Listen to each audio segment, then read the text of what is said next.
दोस्तों, जब अंधेरी रातों में अफ्रीका हमेशा जगा करता था, उसकी नींद गुलामी ने चुराई थी और उसके सपनों को किसी फ्रांसीसी सिपाही ने जला दिया था। वहाँ बच्चे पैदा तो होते थे, लेकिन उन्हें स्कूल नहीं भेजा जाता था। ऐसा इसलिए किया जाता था ताकि वो खदाने में गिरे हुए सोने को अपने नाखूनों से खोद सके। किसी शख्स ने पूछा, इस महाद्वीप का फ्यूचर क्या है? तो उधर से जवाब आया, शायद वो बच्चा जो आज बंदूक की गोली से खेल रहा है, कल इसी बंदूक की दिशा तय करेगा। और वहीं से एक नाम उगता है, इब्राहिम ट्राओर। ये एक ऐसा शख्स का नाम है जो न कोई हीरो है, न कोई राजा है, बल्कि एक जवान जिसके दिल में हजरत बिलाल की मोहब्बत और नबी सल्लल्लाहु अलैहि वसल्लम की सच्ची वफादारी है, जिसकी आंखों में सालों की थकावट और उस थकावट के पीछे एक नारा है जो उसने किसी किताब से नहीं लिया बल्कि अपनी माँ की आंखों से सीखा है। वो नारा है, कभी मत झुको। दोस्तों, इब्राहिम ट्राओर का जन्म सन 1988 में बुर्किना फासो की मिट्टी में हुआ था, जो नाम से तो ईमानदार लोगों की जमीन है, लेकिन उस जगह पर ईमानदारी सबसे सस्ती है और सबसे खतरनाक चीज भी वही है। उसका बचपन आम अफ्रीकी बच्चों जैसा ही था।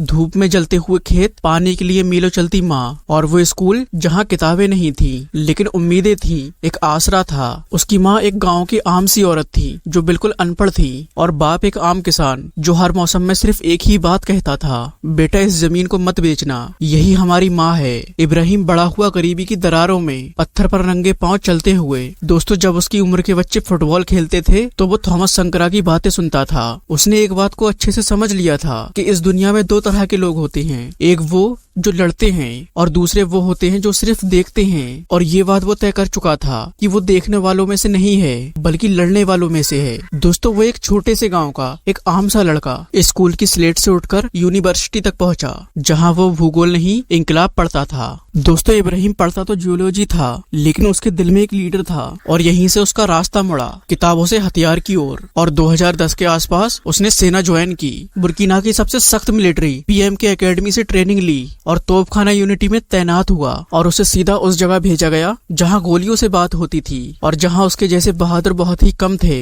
वो फौज में गया और एक सैनिक बना। लोग कहते हैं उसने बंदूक चुनी, पर असल में उसने सच्चाई को हथियार बनाया। वो कोई जनरल नहीं था, उसके पास कोई राजनीतिक परिवार नहीं था जो किसी राजनीति में हो, फिर भी वो सत्ता के खिलाफ उठा, क्योंकि जो चीज उसके पास थी वो किसी किताब से नहीं मिलती, किसी दुकान पर नहीं मिलती। वो सिर्फ एक सच्चे मुसलमान की पहचान है, वो था उसका ज़मीर। दोस्तों, जब 2022 में बुर्किना फासो का तख्ता पलटा, लोगों को लगा फिर कोई पागल सिपाही आ गया, लेकिन वो लोग शायद ये नहीं जानते थे कि वो कोई पागल सिपाही नहीं बल्कि एक सपना था, एक बगावत जो खून से नहीं बल्कि सच्चाई से लड़ी जाती है। और जब पूरी दुनिया चुप है तो इब्राहिम बोलता है, जब अरब के नेता झुक जाते हैं तो इब्राहिम फिलिस्तीन के लिए खड़ा होता है। उसने कहा था, हम पश्चिम से नहीं डरते, हम गुलामी की चुप्पी से नहीं डरते, फिलिस्तीन की लड़ाई हमारी लड़ाई है, क्योंकि अगर हम आज नहीं बोले तो कल हमारे बच्चे भी अपने लिए नहीं बोल पाएंगे। उसने कहा, मैं इब्राहिम हूँ, मैं कोई मसीहा नहीं, बस एक अफ्रीकी बेटा जो अपनी माँ को फिर से हंसते हुए देखना चाहता है। दोस्तों, इब्राहिम का कहना है, जो अपनी जुबान में बात नहीं कर सकता, जो अपने लोगों के लिए लड़ नहीं सकता, वो बुज़दिल है, डरपोक है। और जब उसने ये बात कही तो वो किसी प्रेस कॉन्फ्रेंस में नहीं था बल्कि एक तहकीकाती मंच पर था, जहां शब्दों का वजन गोलियों से भी ज्यादा भारी था। वो फिर बोला,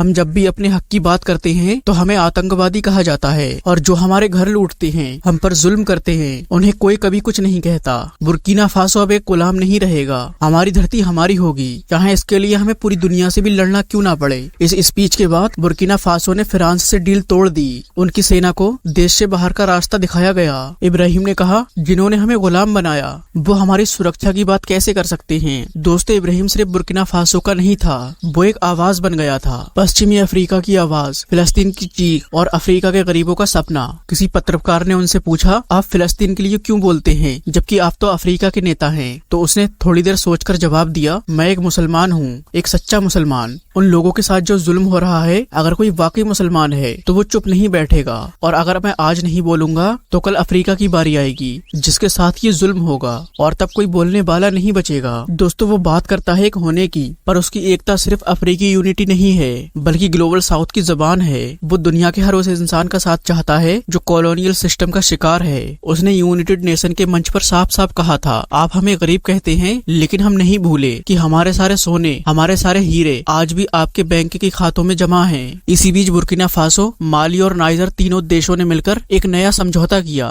जिसका मकसद था पश्चिमी देशों से मुकम्मल आजादी। इब्राहिम ने कहा था, हम अब तीन नहीं बल्कि एक हैं, और अगर हम पर अब हमला हुआ तो हम तीनों ही जवाब देंगे।